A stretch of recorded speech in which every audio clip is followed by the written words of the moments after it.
आज की इस प्रेस कॉन्फ्रेंस में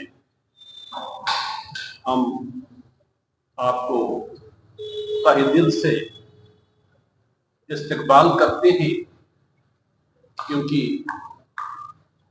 हम एक ऐसे मामले पर आज बात करने जा रहे हैं जिसने जम्मू कश्मीर यूटी में अब एक संजीदा पुरानी की शक्ल इख्तियार की है।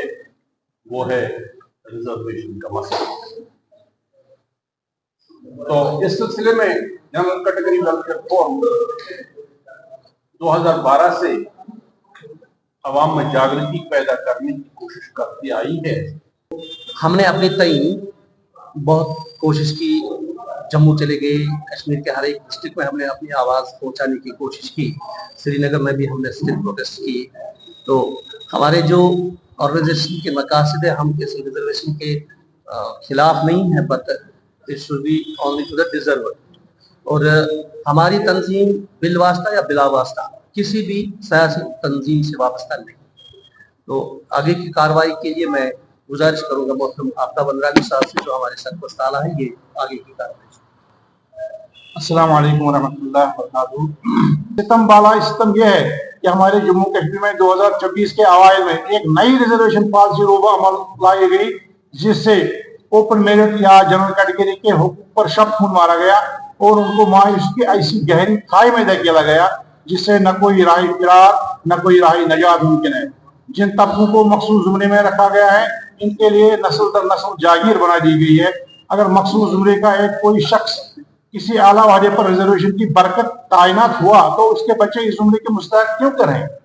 इसी तरह अगर कोई इलाका आज से 50 साल पहले पसमानदा करार दिया गया था, वोट बैंक की खातिर आज भी वो उसी जुमरे में रखा गया, आखिर क्यों? रिजर्वेशन के मुस्तहक कौन और क्यों कर? जैसा कि हमने पहले बयान किया कि हम रिजर्वेशन के कतई मुखालिफ नहीं है, मगर ये सिर्फ मुस्तहक लोगों को मिलनी चाहिए। मुस्तहक कौन है? नंबर एक, जो इक्तिसादी तौर इंतहाई बदहाली का शिकार हो, ना कि किसी मखसूस जात, जुबान, इलाका के साथ वाबस्तगी रखता हो। नंबर दो, मखसूस तबकों में से जिन घरानों के किसी एक फर्द ने भी आज तक इसका इस्तेफादा नहीं किया हो, ना कि नस्ल दर नस्ल जागीर समझकर हक जतलाया जाए। नंबर तीन, जब एक मखसूस तबके का कोई फर्द और आम तबके का कोई फर्द एक ही ओहदे पर तैनात हो जाते हैं, तो क्या ये दोनों एक ही सतह पर नहीं आ गए? फिर मखसूस तबके के मुलाजिम को रातों रात और पैदल पाई तरक्की से क्यों कर नवाजा जाता है और मुकाबल कर काजी शख्स के पीछे धकेला जाता है? नंबर चार, खास शोबों मसलन medical education, higher education, school education वगैरह में सिर्फ और सिर्फ काबिलियत यानी मेरिट को तरजीह देकर मुल्क की हमजहत तरक्की को यकीनी बनाया जाए। यहाँ ये बात हौसला अफजा है कि अक्सर सियासी जमातों ने मसले की नजाकत को भाप कर इस सिलसिले में खुशाइंद बयानात और जरूरी इकदाम उठाने के लिए पहल की। खास तौर पर इज्जत माब वज़ीर आला जनाब अब्दुल्लाह साहब ने ज़ाती दिलचस्पी लेकर अव्वली फुर्सत में सब कैबिनेट कमेटी तश्कील दी, जिसके लिए हमारी तंजीम इन सबों का तहे दिल से शुक्रिया अदा करती है और उम्मीद करते हैं कि मसले के मुनसिफाना हल तक ताउन देते रहेंगे। हम अपने दावे की तस्दीक कुछ हक़ाइक़ की बुनियाद से करते हैं। हाल ही में महकमा स्कूली तालीम की तरफ से 575 असामियां लेक्चरर्स प्लस 2 लेक्चरर्स की असामियां मुश्तर हुई। उसमें 337 रिजर्व कैटेगरी के लिए रखी गई, जबकि 238 सिर्फ ओपन मेरिट के लिए रखी गई। असिस्टेंट सर्जन एनिमल हस्बेंड्री की तरफ से 7 पोस्ट निकली, 7 खाली असामियों को मुश्तर किया गया। कुल 7, उनमें से 2 रखी गई ओपन मेरिट के लिए और 5 रखी गई रिजर्व कैटेगरी के लिए।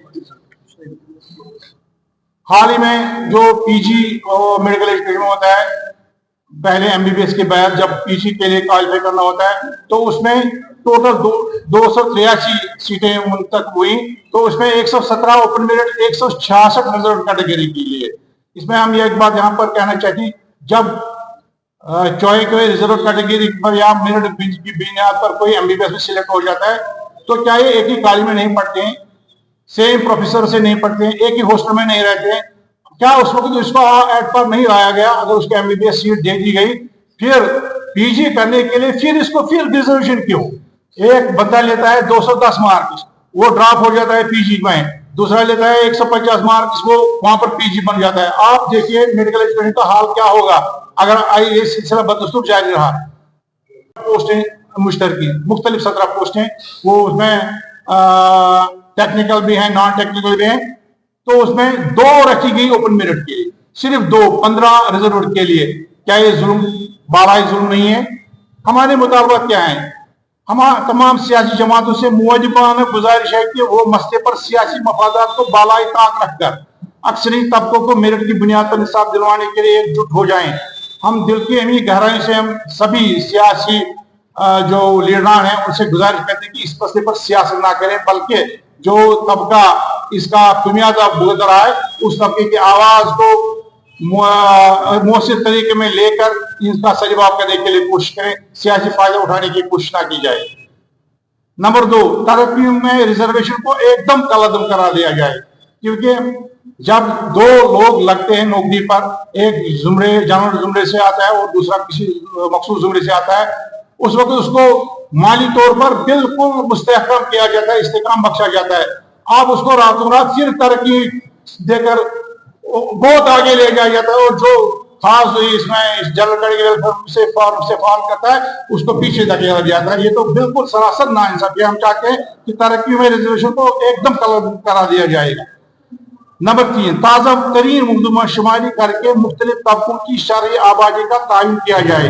मैं आपको एक इसके लिए वही हिसाब से गुजारिश करूंगा, वो आपको एक डाटा पेश करें। जो 2011 की जो सेंसस है उसके मुताबिक जम्मू कश्मीर में 69.3% जनरल कैटेगरी में फॉल करते हैं, 69.3% जनरल कैटेगरी में फॉल करते हैं। और आज की जो रिजर्वेशन पॉलिसी है वो 70% देती है 30% को, और 30% को देती है 70%। और सितम वाला सितम यह है कि वो 30% जो ओपन के लिए है वो सबों के लिए ओपन है। अगर इस रिजर्व कैटेगरी में से कोई भी बंदा क्वालिफाई करता है, वो ज्यादा मार्क्स लेता है, तो वो ओपन में शरीक है। वो ओपन सबों के लिए है, और जो रिजर्व है वो रिजर्व वालों के लिए है।